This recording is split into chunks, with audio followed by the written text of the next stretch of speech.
Amortir le choc de l'inflation pour leurs salariés, voilà un défi auquel les chefs d'entreprise se doivent de répondre urgemment afin de garder leurs salariés motivés, soutenir leur consommation et éviter de les perdre. Pour les aider à revoir leur politique de rémunération, rencontre avec Fabien Lucron, directeur marketing et communication de la société Primeum, expert en rémunération variable et en politique de remise commerciale.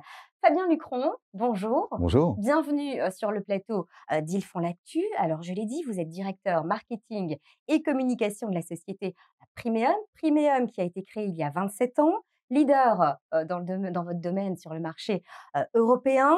Primeum est un cabinet dédié à la rémunération variable. Alors, première question, qu'est-ce que la rémunération variable? Alors, comme vous l'avez dit très justement, la rémunération variable, c'est avant tout la motivation. C'est un sujet de motivation. Ce que l'on cherche et ce que l'entreprise cherche lorsqu'elle le met en place, c'est à produire des incitations et faire en sorte que les collaborateurs produisent une réelle performance. Alors la question, le sujet d'actualité, hein, une question qui est sur toutes les lèvres. Quel impact sur les politiques de rémunération des entreprises, justement, cette inflation? Alors c'est vrai que c'est un sujet d'actualité, mais je pense qu'il faut dissocier 2 choses. La première, c'est l'inflation réelle, celle des prix, dont on parle. On parle, je crois, ce matin de près un peu plus de 5 en France, 7,5 au niveau, européen. Donc évidemment, ça a des impacts lourds et il faut en tenir compte. Et puis, parallèlement à cela, et c'est la conjonction de ces 2 phénomènes, il y a une tension réelle sur le marché, de l'emploi. Et ça, c'est plutôt récent.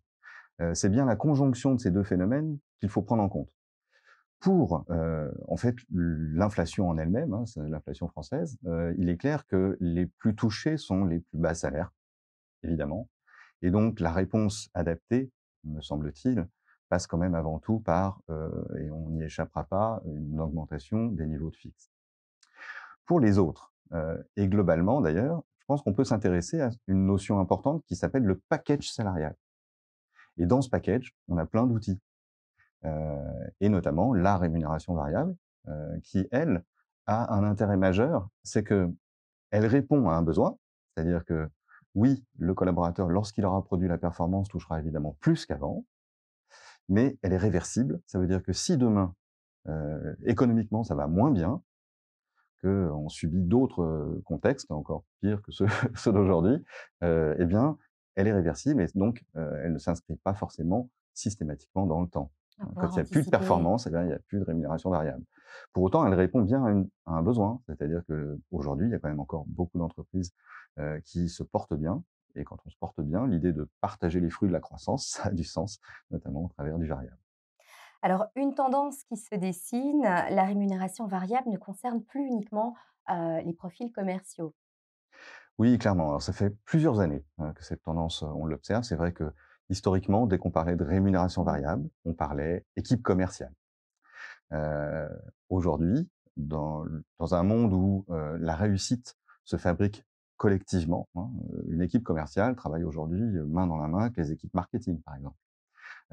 Il est clair qu'on a besoin de faire en sorte que cette, performance, s'inscrive chez tout le monde et dans tous les services et donc par nature, on a tendance à mettre en place de la rémunération variable, pas seulement quantitative, mais aussi qualitative, on peut primer la qualité produite par les équipes, et puis on s'intéresse beaucoup aussi à la qualité perçue, c'est-à-dire celle, perçue par nos clients, puisque a priori, c'est le chiffre d'affaires de demain. Alors concrètement, Fabien Lucron, une entreprise désire motiver ses collaborateurs et donc revoir sa politique de rémunération. Elle fait appel à vos services. Comment ça se passe? Alors ça, j'aurais besoin d'à peu près 3 quarts d'heure pour vous expliquer, mais je vais essayer de faire très simple. C'est 4 grandes étapes. Une première étape qui ne vous étonnera pas, quand on est dans le conseil, on commence toujours par un diagnostic. L'idée étant assez simple, lorsqu'on va chez le médecin, c'est parce qu'on est malade, mais on ne sait pas ce qu'on a. Bon, ben, là, c'est exactement le même principe. On va utiliser quelques outils techniques et statistiques pour, comprendre d'où proviennent les dysfonctionnements motivationnels d'un plan de rémunération. La deuxième phase, c'est une politique de rémunération. On interroge en fait les dirigeants de l'entreprise sur ce qu'ils veulent fabriquer. Qu'est-ce qu'ils veulent? Quelle est leur stratégie sur les 2, 3 prochaines années que le plan de rémunération va devoir soutenir? Une fois qu'on a ce cahier des charges, on va le transformer en plan de rémunération, plusieurs hypothèses, plusieurs possibilités, un problème, plusieurs possibilités, normal.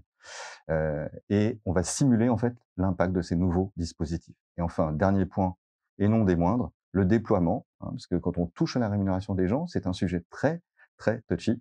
Donc par nature, il va falloir faire un effort de communication, expliquer pourquoi on change, ce qu'on en attend, et pourquoi en fait tout le monde a y gagné. Alors pour aller plus loin, Primeum édite des logiciels. Oui. On s'est en fait très vite rendu compte que on pouvait avoir des très bons plans de rémunération, faut-il encore que, dans cette phase aussi de déploiement opérationnel, les calculs soient justes, faits à temps, Avoir le bon outil, du coup. exactement, et que ce soit correctement animé. En fait, qu'on donne la possibilité aux collaborateurs de savoir comment il a été rémunéré, comment les calculs ont été faits, et surtout de se projeter, hein, de simuler Mmh. en fait, si je fais l'effort qui m'est demandé, qu'est-ce que j'ai à y gagner?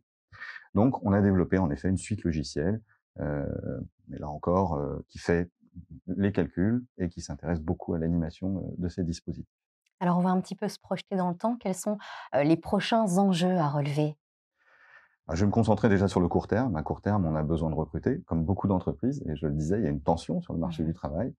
Donc, actuellement, on recrute, des consultants, on recrute, des chefs de projet, des gens qui, ont un profil un peu atypique, hein, des gens qui sont passionnés par la relation client, la gestion de projet et qui, en même temps, vont pouvoir, être capables de paramétrer des outils informatiques.